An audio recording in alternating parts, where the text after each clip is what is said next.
My name? Oh, Henry Brylawski. Well, let me tell you first of all that I was a Civil War buff, you know. So I was interested in the Civil War.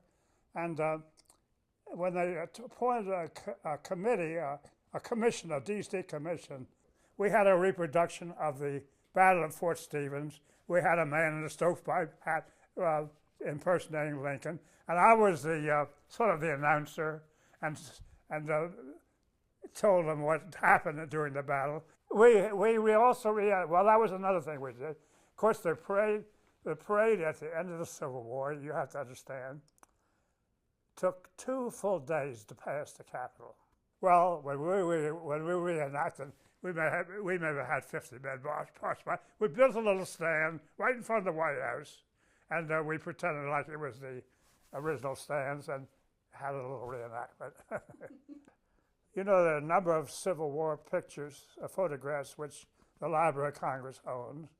And I got a spool of them, and I created my own photographs. And then I took photographs of the same area, especially if it was D.C., before and after. And then I made up a little talk. So I thought, well, maybe the children would like to see this. So I went, I would say maybe 10 or 15 times or more, to the different schools, high schools, and the junior highs, and told them about their city and tried to tie it into the neighborhood if it did tie it at all. And in other words, Wilson High School is actually built on the grounds of a Civil War fort, Fort Reno. I took a picture from the Capitol Dome. Now, you know, I don't think you could get in that Capitol Dome. Outside the Capitol Dome, you understand. There's a runway. It's possible to walk around the rim of the Capitol at the bottom of the dome. You can't walk around the top, of course, or even the side. But you're above the Capitol itself, where the dome commences, maybe 20 feet above the Capitol, and you could walk completely around. And of course, Matthew Brady had taken those same pictures: Pennsylvania Avenue, Maryland Avenue, East Capitol Street, and things like that. And I took them and reproduced it the way they are today. I don't think you could do that today. Believe it or not, my grandfather's brother, now we had just come to America, fought for the Confederacy, but he deserted.